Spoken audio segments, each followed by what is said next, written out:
warahmatullahi wabarakatuh. Halo teman-teman, perkenalkan nama saya Siti Nur Aini dari PMR Wiraman 1 Cilacap. Di sini saya akan menjelaskan tentang donor darah di masa pandemi. Apakah donor darah di masa pandemi aman dilakukan? Jawabannya adalah iya. Donor darah di masa pandemi sangat aman dilakukan, asalkan kita tetap mematuhi protokol kesehatan. Karena virus corona ini menyebar melalui tetesan kecil atau biasa yang disebut dengan droplet saat penderita batuk ataupun bersin.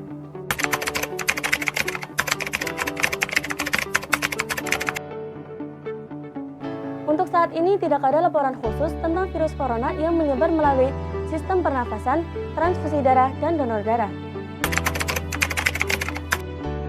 Donor darah adalah orang yang menyumbangkan darahnya untuk maksud atau tujuan transfusi darah.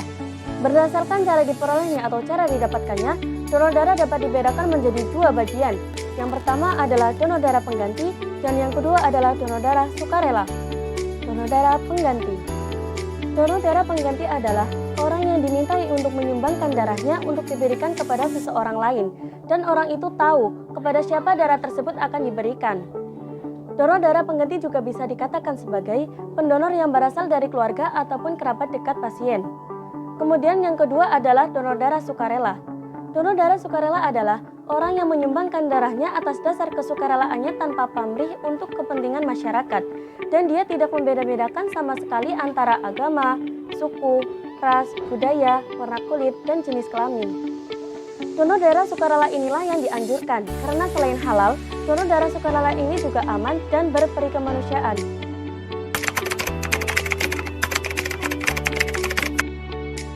Jika kalian ingin mendonorkan darah atau kalian ingin menjadi pendonor, maka kalian harus memenuhi syarat-syaratnya terlebih dahulu. Di antaranya, yang pertama, laki-laki ataupun wanita dewasa dalam keadaan sehat jasmani dan rohani menurut pemeriksaan dokter. Kedua, memiliki berat badan lebih dari 45 kg. Ketiga, memiliki suhu tubuh kurang dari 37 derajat Celcius. Keempat, berusia 17-60 tahun. Kelima, kadar hemoglobin lebih dari 12,5 gram per dekaliter. Keenam, memiliki denyut nadi 60-100 per menit tergantung kondisi pendonor. Dan yang ketujuh adalah tekanan darah. Yang pertama adalah tekanan darah sistolik 100-160 mmHg, diastolik 60-100 mmHg.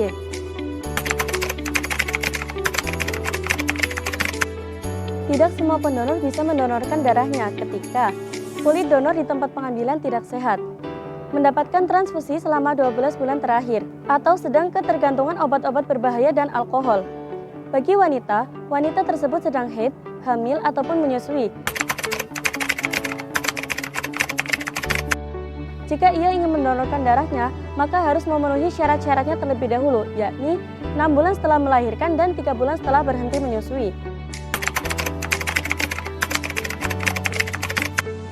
Jika kalian sudah memenuhi syarat-syarat menjadi pendonor, maka kalian bisa untuk mengikuti tahap-tahap dan prosedur donor darah.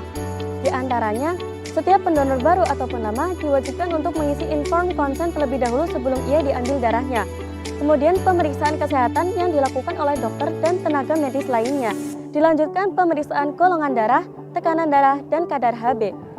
Pengambilan darah dilaksanakan oleh analisis atau ATD, bisa dikatakan sebagai asisten transfusi darah selama kurang lebih 10 menit.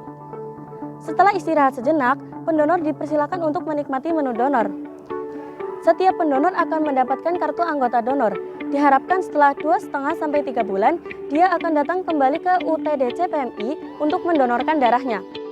Sebelum darah donor diberikan kepada pasien, maka akan dilakukan pemeriksaan antara lain golongan darah A, B, O, rhesus, HBsAg untuk mendeteksi hepatitis B, anti-HCV untuk mendeteksi hepatitis C, VDRL untuk mendeteksi sifilis, anti-HIV untuk mendeteksi AIDS, malaria pada daerah tertentu. Dan yang terakhir adalah prosmed atau uji cocok serasi. Apakah darah donor aman untuk diberikan kepada pasien? Tujuan dari donor darah sendiri yaitu untuk menyelamatkan nyawa orang lain, karena satu kantong darah itu bisa menyelamatkan hingga 3 nyawa sekaligus. Banyak sekali manfaat yang baik untuk kesehatan si pendonor, di antaranya memelihara kesehatan jantung, meningkatkan produksi sel darah merah, membantu menurunkan berat badan, dan mendeteksi penyakit sejak dini. Demikian adalah pemaparan tentang donor darah di masa pandemi. Dari saya, Siti Nur Aini, perwakilan PMR Wiraman 1 Cilacap. Siamo. Wassalamualaikum warahmatullahi wabarakatuh.